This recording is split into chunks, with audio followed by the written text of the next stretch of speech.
सास का घूंघट। ये है देविका। देविका पढ़ी लिखी और मॉडर्न लड़की है, लेकिन उसकी शादी ऐसे परिवार में हुई है जो गांव में रहता है। भले ही ये 21वीं सदी है, लेकिन देविका की ससुराल वालों की सोच वो तो 18वीं सदी से आगे बढ़ी ही नहीं। आइए जानते हैं क्या होगा जब शहर की पढ़ी लिखी और मॉडर्न लड़की फंस जाएगी संकीर्ण मानसिकता वाले माहौल में। सागर, ये तुम्हारे गांव में सबने इतने लंबे लंबे घूंघट क्यों कर रखे हैं? और ये सब मुझे इतना घूर घूर कर क्यों देख रहे हैं? अरे यार, तुम भी घूंघट कर लो ना, इसीलिए तो देख रहे हैं सब तुम्हें। कम ऑन सागर, मैं घूंघट नहीं कर सकती। तुम्हें पता है ना मैं कौन हूँ। लेकिन देविका, मेरे पिताजी, चाचा जी, बड़े भैया और जीजा जी ने तुम्हें बिना घूंघट के देख लिया ना तो बहुत गुस्सा होंगे और न जाने कौन कौन से फरमान सुनाएंगे। घर चलो, देखा जाएगा जो होगा। सागर देविका से कई बार कहता है कि वो घूंघट कर ले, लेकिन देविका सागर की नहीं सुनती और अपने ससुराल के दरवाजे पर पहुंच जाती है। जब देविका वहां पहुंचती है तो देखती है कि उसकी सास बिमला, चाची सास कम्मो और जेठानी सुजाता ने लंबा सा घूंघट कर रखा था, पर उनकी ननद वीना ने घूंघट नहीं किया हुआ था। लेकिन हाँ, उसने सर पर सलीकी के साथ दुपट्टा जरूर ओढ़ा हुआ था।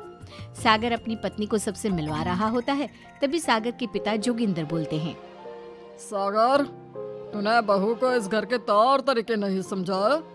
हमारे घर की औरतें बिना घूंघट के किसी पर आए मर्द के सामने नहीं आती, और तू इसे ऐसे ही ले आया।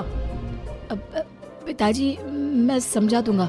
वो नई नई शहर से आई है ना, इसलिए उसे पता नहीं है। सागर की बात सुनकर उसके चाचा जी महेंद्र बोलते हैं, ये बात तो तुझे गांव में कदम रखते ही अपनी बीवी को समझानी चाहिए थी।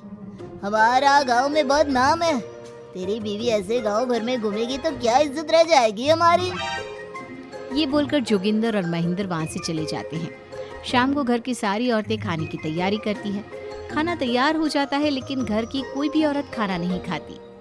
बहुत रात हो जाती है, तब देविका कहती है, सासू माँ, खाना बने हुए तो देर हो गई, रात भी बहुत हो गई है, हम लोग खाना क्यों नहीं खा रहे हैं? अरे बहू, ये क्या बोल रही हो? हमारे यहाँ घर की औरतें तब तक खाना नहीं खाती जब तक घर के मर्द खाना ना खा ले। लेकिन इतनी देर हो गई, आप सबको भूख नहीं लग रही क्या?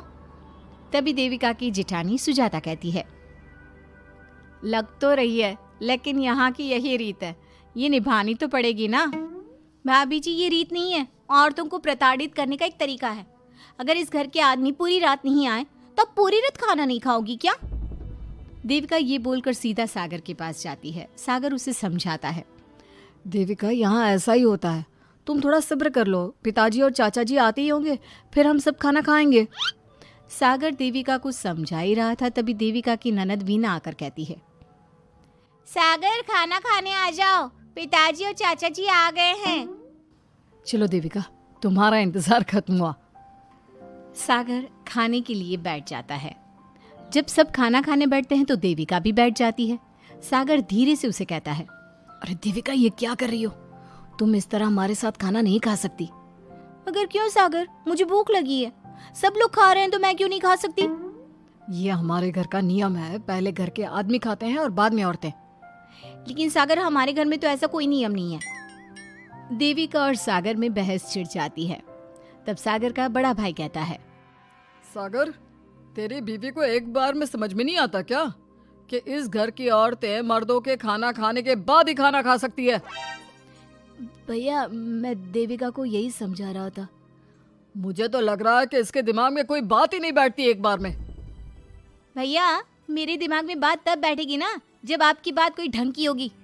अरे आखिर क्यों घर की औरतों को आप लोगों की बात खाना मिलेगा? हाँ, अब से पहले घर की किसी औरत ने घर की किसी मर्द से इस लहजे में बात नहीं की थी, इसलिए वो सब देविका की बात सुनकर हैरान रह गए।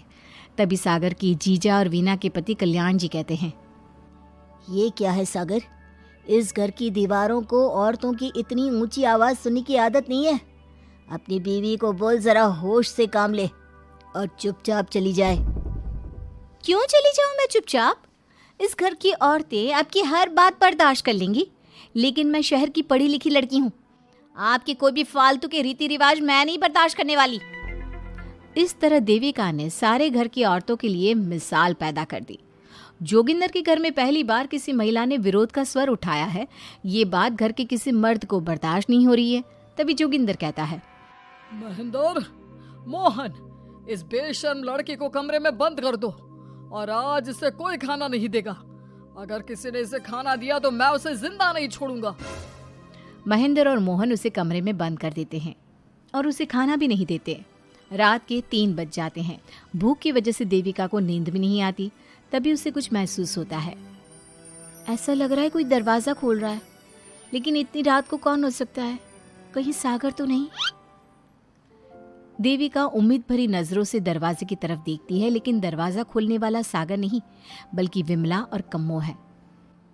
माँ जी, चाची जी, आप दोनों? बहू, ये ले, हम तेरे लिए खाना लाए हैं, खा ले।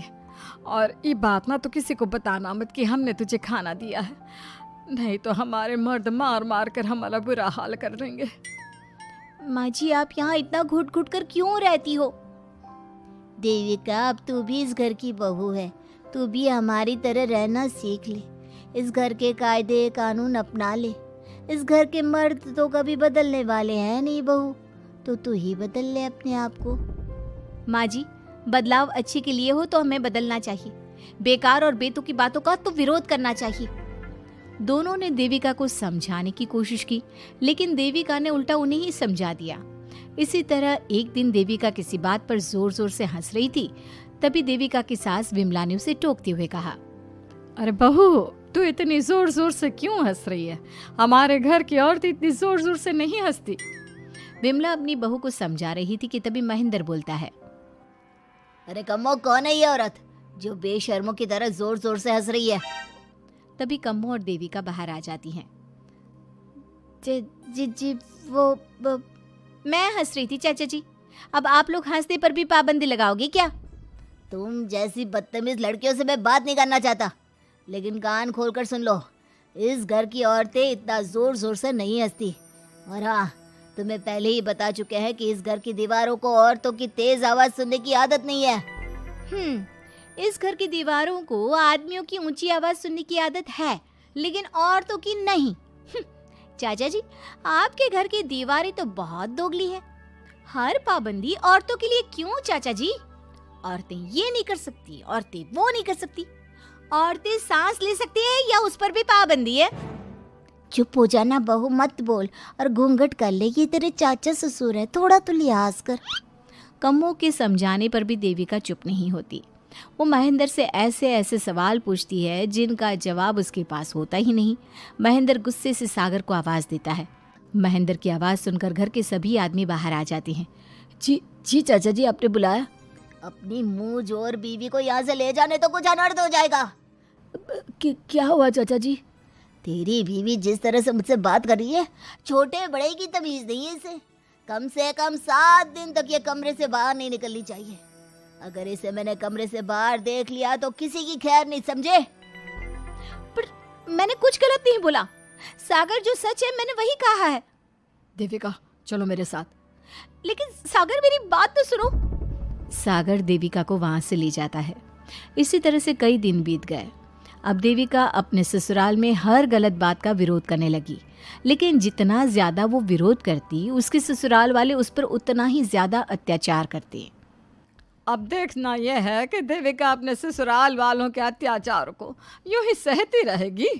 क्या उसके ससुराल में घूंघट में औरतों का दम इसी तरह घुटता रहेगा? अगर आप इन सवालों के जवाब जानना चाहते हैं ना, तो हमें कमेंट करके ज़रूर बताइएगा। और हमारी स्टोरी को लाइक, शेयर और चैनल को सब्सक्राइब करना ना भूलें।